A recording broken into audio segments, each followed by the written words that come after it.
Welcome to Purpose 360. I'm Carol Cohn. And I'm Chris Noble. And we're on a journey to explore the brightest and most innovative minds and initiatives in social purpose. Today, companies and brands must stand for something meaningful. They have to have a social purpose and bring that purpose forward to their employees, their customers, and their community. Each episode, we're talking to leaders at Fortune 100 companies, global brands, social enterprise startups, NGOs, and everything in between. We'll be taking a deep dive to learn how they are integrating purpose into their organizations to benefit both business and society for enduring impact. Join us.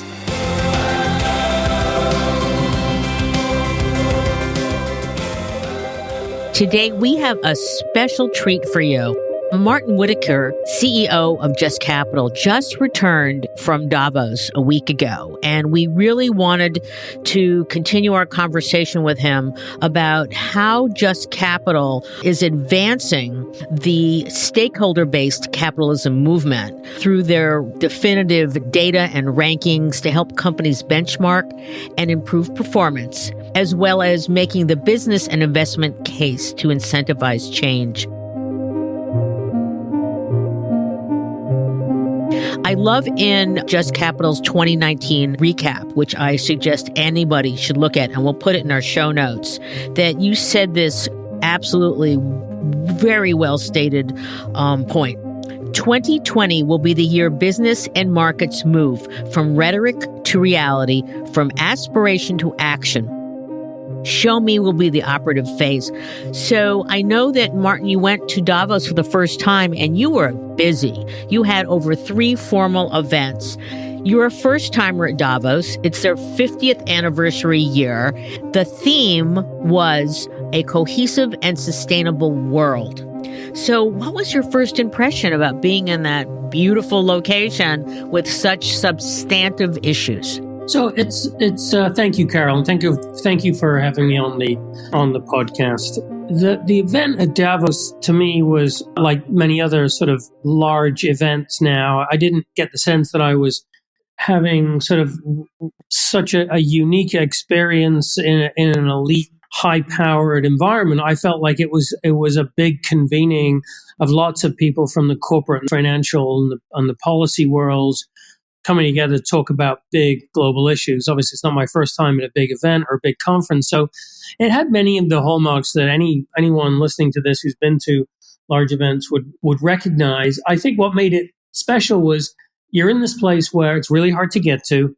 Security are everywhere. It's sort of, you're aware of the presence of world leaders, but if you're normal like me, you really don't get to hang out with them. So it's almost as much, the rumors about what was happening at Davos were just as rife in Davos as they were, as they are when you're not in Davos. So there's a lot happening. The bulk of the folks there, I felt like because you're in this environment which is pretty self-contained for a few days, people tend to open up. You tend to have really easy access to folks, and things come together because people want them to come together. So there's a mindset about getting things done. I felt it was a really sort of breath of fresh air in terms of a desire to really try and do something substantial and serious and not just talk. So that was the biggest, I've been to many, many events where I've come away thinking, not sure that was worth the trip or that was a great, conversation, but what actually happens when you get back to work? I felt like this was more substantive than that. So that was good. Talk about your events. And so you had a formal event with WEF, and certainly as a world leader in evolving in capitalism, I mean, you are a leader. And so can you, how was the event? I know that Paul Tudor Jones was speaking at that event. How was your premise accepted? Yeah, so it was very good because what we were talking about was one of the core themes of the entire event, and something that Klaus Schwab, is central to his vision of a stakeholder economy. So the work we've been doing over the last 6 years at Just Capital sort of was front and center not just on the agenda, but really in the DNA of what WEF is trying to accomplish. So Paul did a formal event on the main stage at the Congress Center with the global president and CEO of EY, Carmine DeCivio. That was moderated by Sarah Williamson from FCLT and focusing capital on the long term.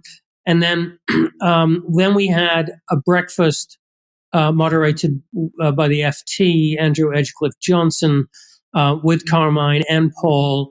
That was at one of the hotels, extremely well attended breakfast. And, where we really had this conversation about what are we seeing, what is EY seeing. Now, of course, EY is one of the big four that had embraced WEF's metric system, the simplified standard for trying to measure corporate stakeholder performance, which was launched during that week. So we had a good inside look at what that was. We talked about at a high level why it's important and what Just Capital is doing to measure companies on that. We looked at it from the investor standpoint. We also had an event with Forbes. My colleague Alison Omans spoke at that with Paul, the CEO of Verizon, and Randall Lane from Forbes. And they're your partner for the Just 100. Yeah, exactly. So Forbes and Just launched the Just 100 every year together. That gave us a strong formal program.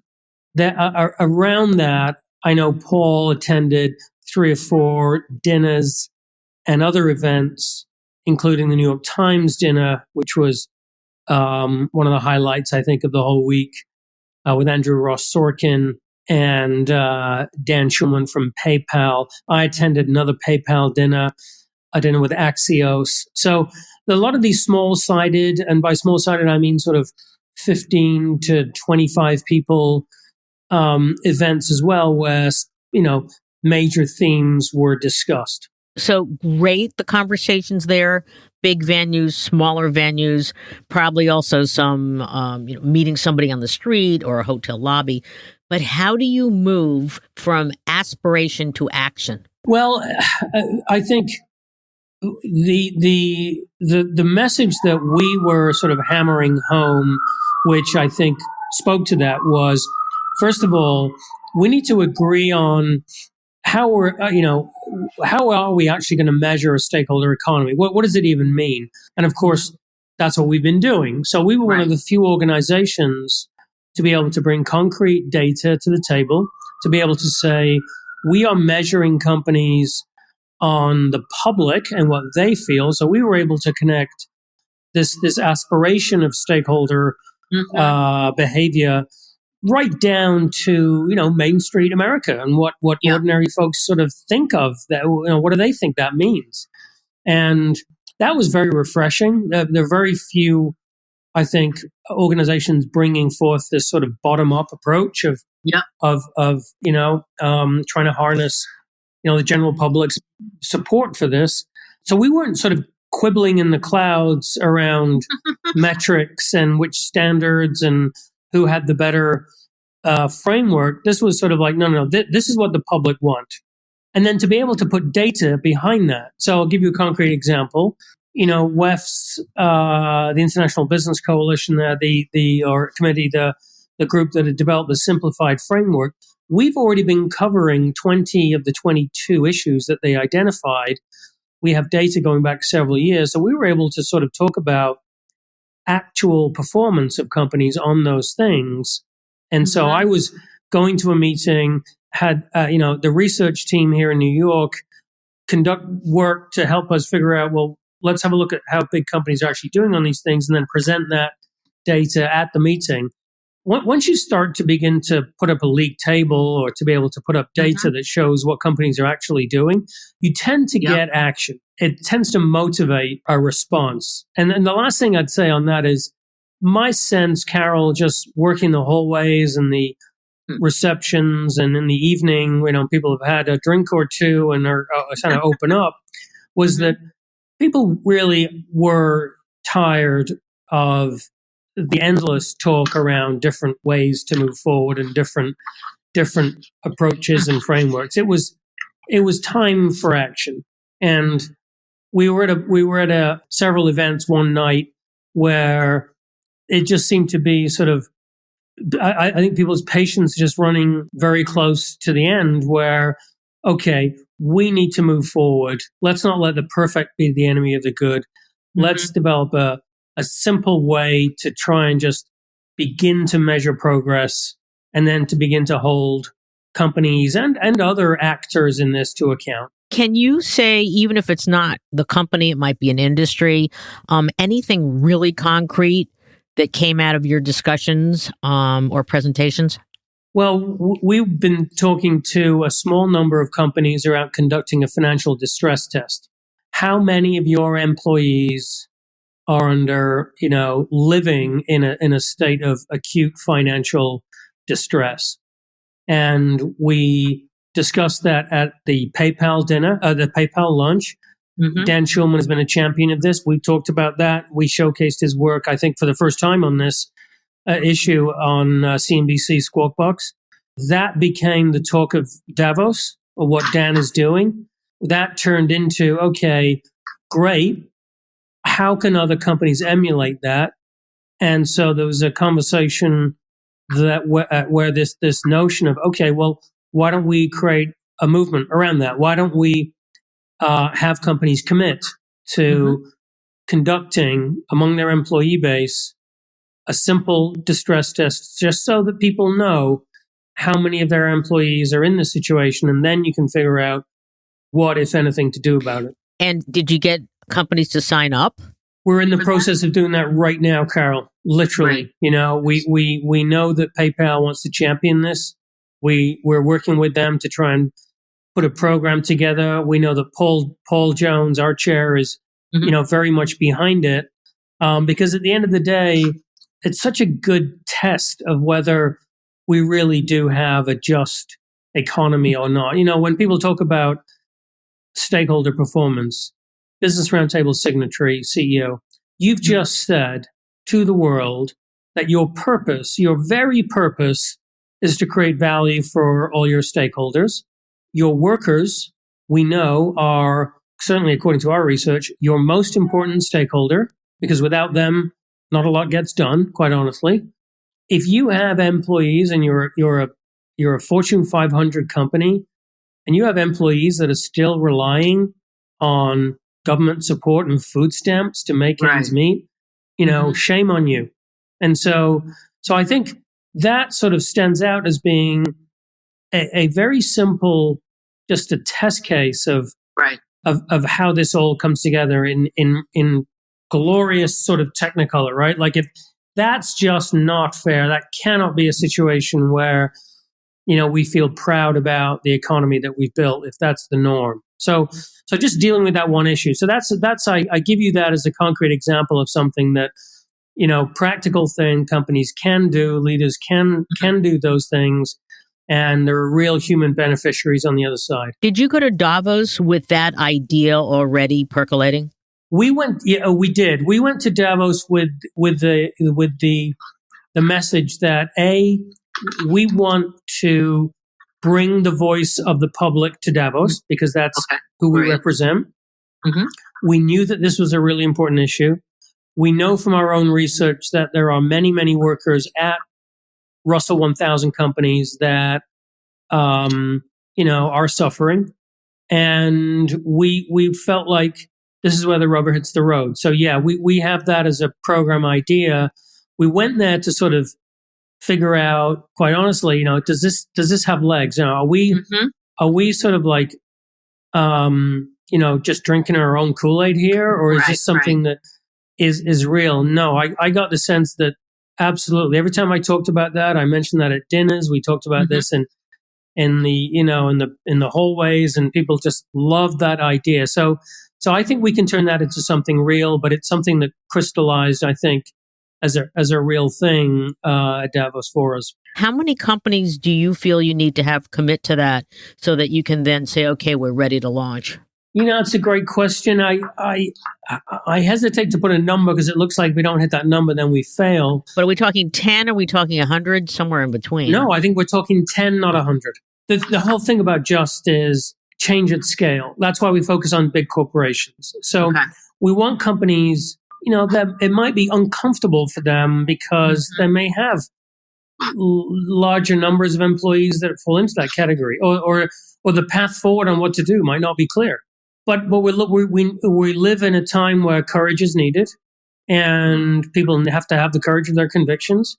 And so, unfortunately, asking these uncomfortable, questions is what is needed. So I think if we got the right 10 or 12 or 8 companies and the right CEOs willing to say, you know what, we're going to do this, it could really turn into a movement where you get 100 very quickly. Did you hear of any other real action-oriented ideas that were being either floated or signed on to at Davos, beyond yours? Oh, there were so many. I mean, the climate was another area of major activity. Greta was there. It was a major topic of debate. There wasn't one CEO who sort of seemed willing to do anything other than everything that was needed to save the climate. So it's sort of like, it felt like there was a lot of heady talk about addressing that issue and lots of commitments. We saw a lot of individual companies using Davos to make announcements about things that they were doing. Lots on that theme. There were, gender issues and gender equity issues, very important throughout as well. Davos is not the most representative stage in terms of women participation, minority participation in the formal or the informal stages. So that's something that I know WEF wants to be better at. But I think there were honestly tons of really strong, passionate ideas and really cool stuff. But I felt like Just was at the vanguard. I felt like we were there with a lot of humility because I would travel with a couple of colleagues as well as Paul, and we wanted to listen as much as speak, and we really wanted to sort of get a sense of are we too far off here? Are we out? Is the polling result that we're getting from the polling, is that taking us off in a direction that doesn't feel doable? But none of those things felt right. I felt like I came back very emboldened that we were on the right path. And actually, the American sort of contingent there was not behind the curve. I hear this a lot, and this is maybe counterintuitive, that the rest of the world is way further ahead on a lot of issues. It may be true on things like climate politically, but I got the sense that actually we are not behind on our thinking on really how to move markets in support of stakeholder capitalism. I didn't feel as though we were somehow catching up. I felt as though we have a real chance of leadership, and that forget about your politics. I just felt like everyone there realized that the business is going to be better. We need to get the pie growing for more people. That's an essentially American thing. And that actually was a vision that the rest of the world could learn from America from, as opposed to America playing catch up. So that seemed like a surprise to you. I guess now I'm talking about it somewhat. Yeah. One always presumes that we're behind here because we get consumed with our own domestic agenda, which is very powerful and very divisive and very emotive right now. And when you step into the international stage, you get a perspective on that.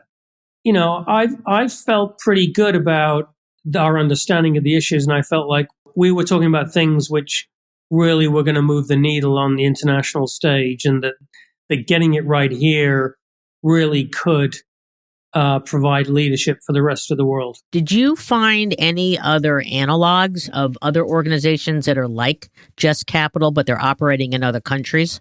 Many folks focus on individual issues that were doing phenomenal work. There was a group focused on human rights and the impact that big companies are having on cultural sites of cultural importance and relevance around the world. So lots of very, very important but narrower issue-specific groups working on really important things. I didn't feel as though I encountered anyone who was really trying to address core systemic problems and having the kind of influence that I hope we're having, and that we want to have a lot more of. Now that you've gone through Davos and with a lot of momentum behind stakeholder-based capitalism, what would you do? What are you going to do next year? I realize that there are lots of media and large corporations who really value thought leadership on all the issues that we're tracking. So next year, I would really begin to try and create a stronger coalescence on a program or a program work that brought together some of the big players, as opposed to, I felt like we did that a little bit, but it is a place where people's mindsets are different, and I think there is room. And next year will be interesting. Of course, we'll either be living under the beginning of a new Trump administration or a new Democrat administration, and so the world will be different in that regard, coming at it from an American perspective. So I think next year will be, either way you look at it, if you did a little bit of scenario planning, all about what is business supposed to do in this new reality. Is the pendulum really swung back, or are we now really more focused on business having to do more? So it'll be very interesting to see where we end up. But I know that next year, I think putting together a more orchestrated program of events on one thing, so you could say, this is the specific concrete action that is now coming out of Davos, not necessarily being just sort of launched without context at Davos. That's what I would focus on, and we have some ideas on what that could be. And how about 3 recommendations for companies who they've been going to Davos, but to go from rhetoric to reality? Well, I think Davos just becomes a place where that is showcased. It doesn't replace what you do day in, day out, week in, week out. I wouldn't. I don't think my advice would be any different than if it was, if we weren't talking about Davos, which is moving from rhetoric to reality requires you to identify goals, set targets, measure what matters, and then be transparent and accountable and disclose data so that people can see what you're doing. That's what Just is doing day in, day out ourselves, measuring companies on these things. I think when it comes to an occasion like Davos, you could say, okay, what do we really stand for? What are our objectives? How can we create something bigger than ourselves and use Davos as a way to create momentum behind that? Would I go again? Absolutely. Did I think it was time well spent? Completely. The secret is to just put yourself out there. Once you get there, you can figure a lot out. We ended up going to events and being able to get invitations to activities where we had no, we did not plan for, but which turned out to be incredibly fruitful. So if you can find a way to just get there, then you can really make things happen if you're resourceful. How far has your reputation traveled in terms of on a global basis with these leaders? It's hard to say, Carol. I just like to think that we're on the map. I think what we're doing is relevant. I sense a huge opportunity. I think if Just can get the right, sense of, if we can get the right partnerships together, the right resources behind the organization, we have a shot. Obviously, we're not the panacea. We need to work with others to do this. But I feel like, the world is sort of waking up to this idea that we've got to do things a little differently. And stakeholder capitalism is not it's not some big scary thing. It's actually quite doable, and there's a lot in it for everybody. So yeah, no, I'm very optimistic coming back. Well, that's good. And then how does this make you feel professionally? This is just, for me, I guess, a validation of the mission of the organization. I feel as though the hard work that the team is doing here is really paying off, and there's a fulfillment, a sense of fulfillment around that. But work is never done. This is a big opportunity. I feel the time is now, and we have a real responsibility to grasp it. So it's good. It's good to be out, talking to high level folks about how to really begin to move to action. But ultimately, this comes down to just grinding it day in, day out, and making sure that it happens. Well, I think the movement is very, very fortunate to have you leading it through Just Capital. Obviously, there are other leaders. I know, here's one last question, which is unrelated to Davos, but I've been asked this by large privately held companies.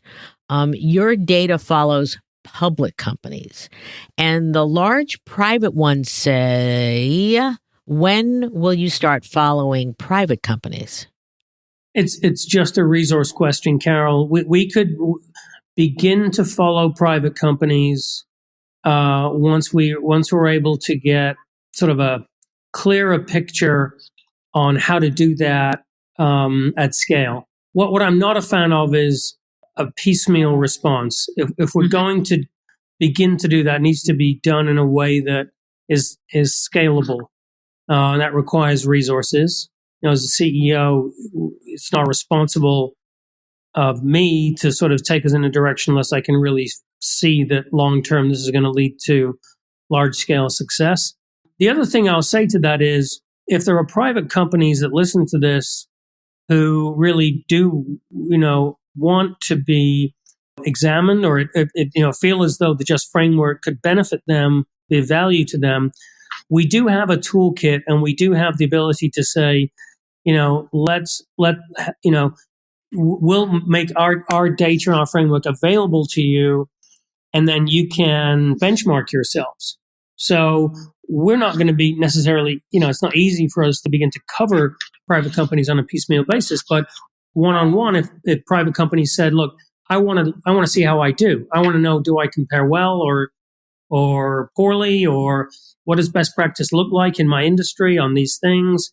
We absolutely can help them. So any private company listening to this that, wants to sort of benchmark itself, reach out to me, and let's figure out how to do that. That's terrific. And I know that also publicly held companies who want to understand their rankings, the Just 100 index, that you are always just so gracious about having them reach out to you to learn more. So I want to thank you. I know we snuck this in. I know you're really, really busy following Davos, but this is actually a great conversation. Thank you so much.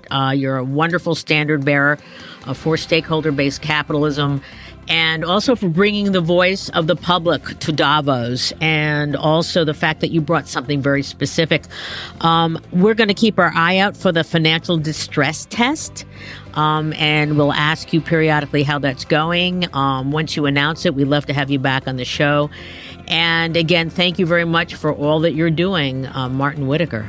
Thank you, Carol. The pleasure and the privilege is all mine.